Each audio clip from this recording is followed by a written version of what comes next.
Katie and the Christmas Chimney. Hello, this is Natasha, and I'm here with a Christmassy story about one of the most popular characters on Storynory, Katie the Ordinary Witch.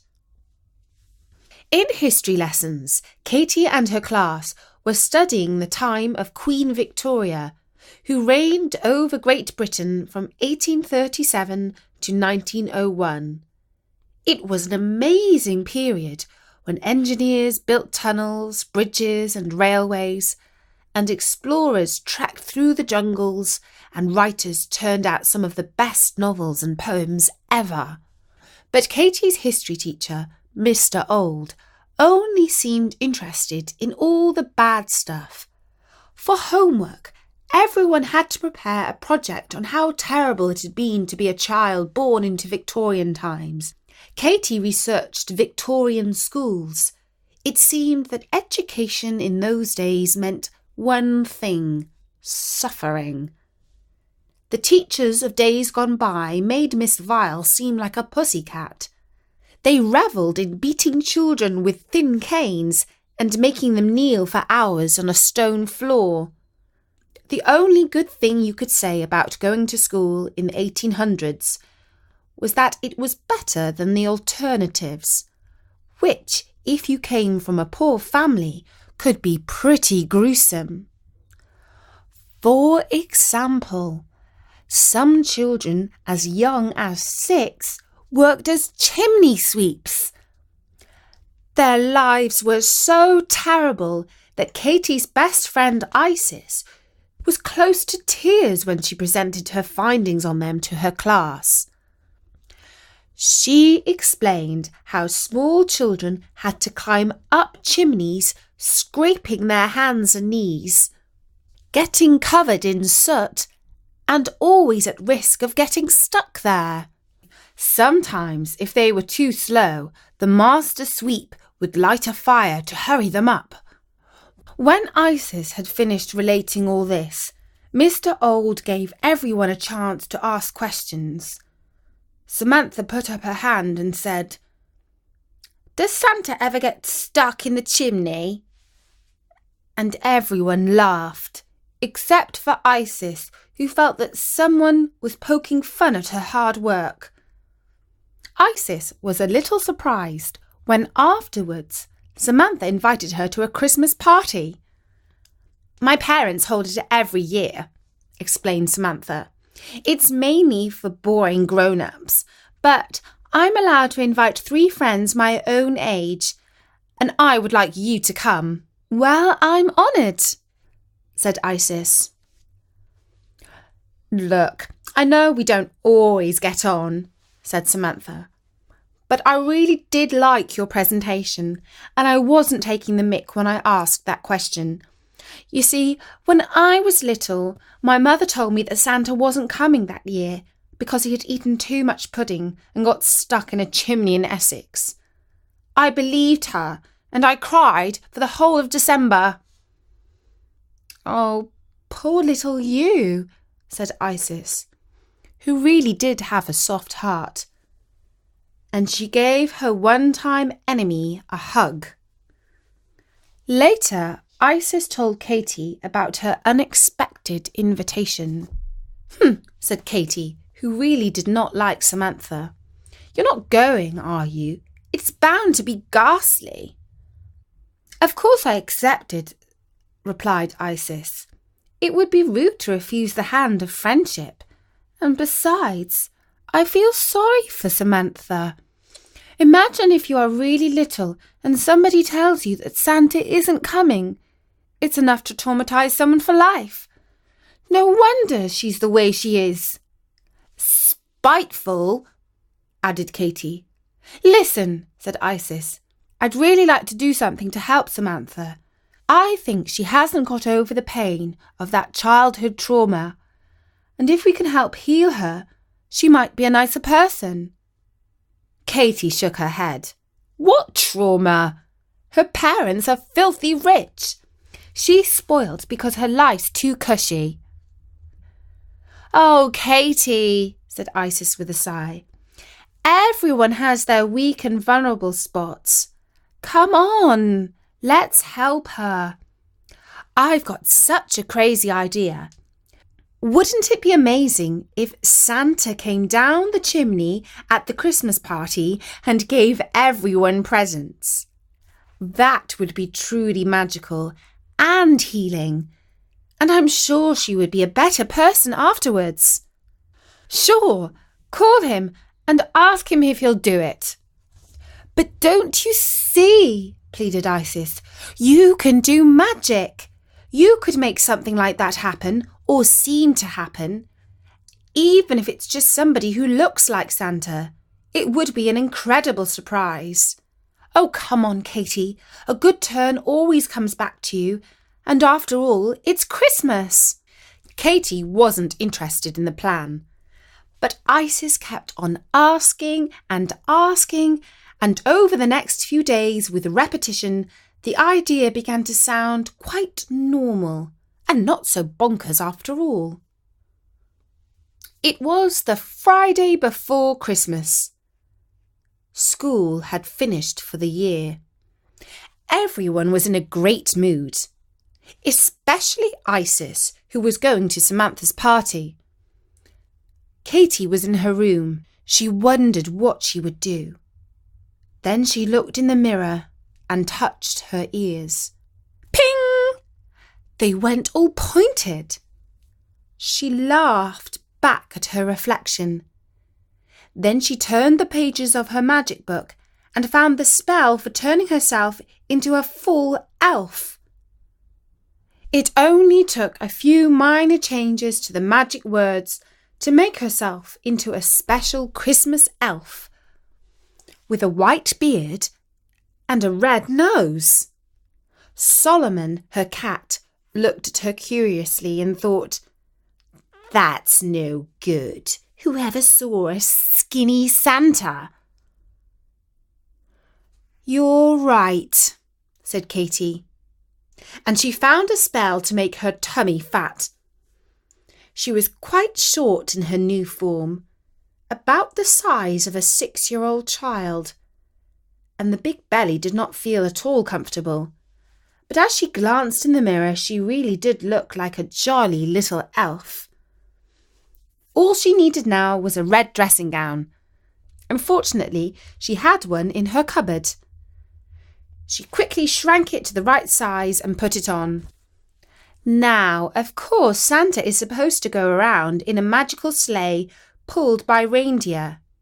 Katie did not have those, but she did have a broomstick and a cat. She went out into the backyard, climbed aboard her stick with Solomon, and off they flew through the winter night.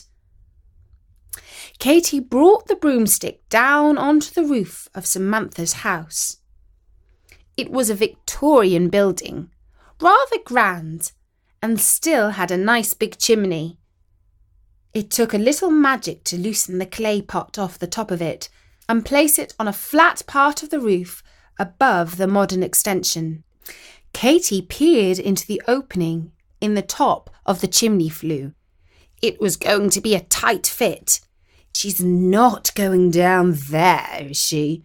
thought Solomon. "Has she gone crazy?" Katie lowered herself into the chimney. She threw her arms straight up and whoosh! She fell straight down. "Ah!" she screamed. Somehow she managed to slow herself by lifting up her legs. Ouch! Her knees were scraped and her dressing gown was torn. It was totally dark in the chimney and not at all nice. Choo! Soot was getting up her nose and she felt all grimy. Slowly she began to edge her way down. "I'm going to be a very dirty Santa when I arrive," she thought to herself. But what do people expect? If they don't clean their chimneys, then they can't complain if Santa wipes his feet on their hearth rug. Then she remembered that she hadn't brought any presents. "Never mind," she said to herself. There's bound to be some under the tree. I'll just hand those out. The whole thing was starting to seem like not such a great idea when, oh no, that was confirmed. Katy found that she could not move. Either the chimney had got narrower or she had got fatter, but either way she was stuck. That was scary. Katy began to panic. She was breathing heavily and she could feel her belly expanding in the tight space. I must think of the thin spell, she was saying to herself. But sometimes when you are really flustered, it's hard to remember things.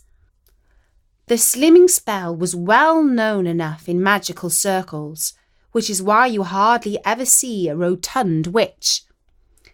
There was one who had made tons of money by bottling it up with carrot juice. In her mind's eye, Katy could sort of see the right page in her magic book, but the words were all blurry.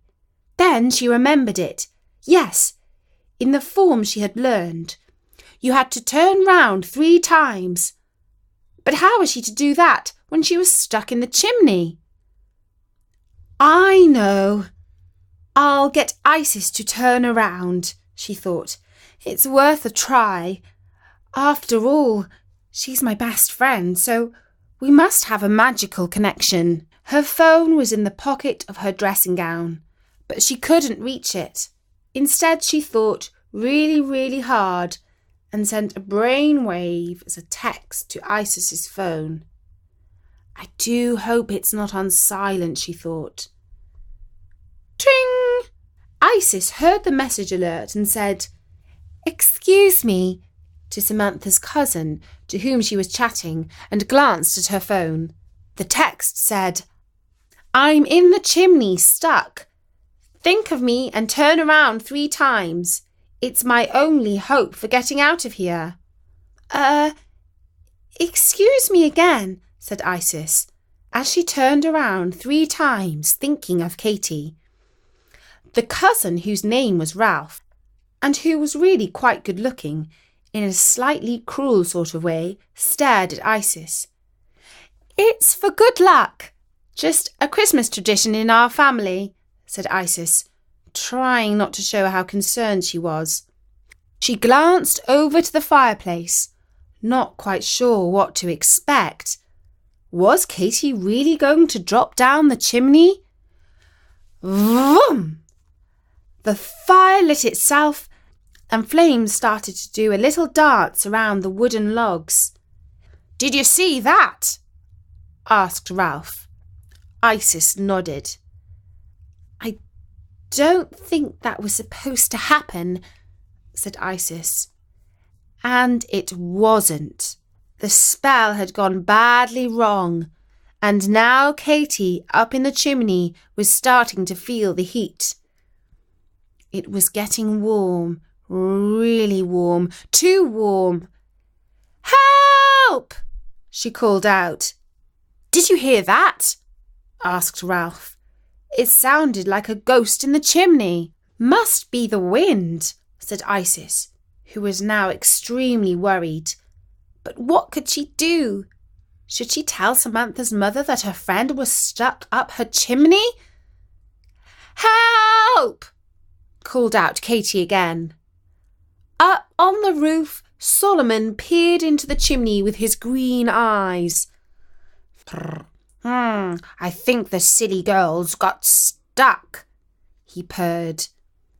He placed his paw above the hole and began to fish with it. Gradually, a magical force began to jog Katy up and down a bit until, what a relief! She was free. But instead of dropping down to the hearth, she was lured up to the top by Solomon. Katy scrambled out onto the roof, gasping in the fresh, cold air. "What on earth did you think you were doing?" thought Solomon. I was playing at being Santa," said Katy.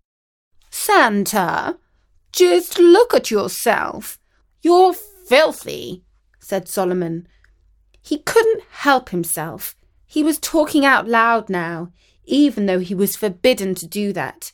If anyone saw you come creeping into their house, they'd call the police, he said. And Katie replied, "Yes, climbing up and down chimneys is a dirty, dangerous business.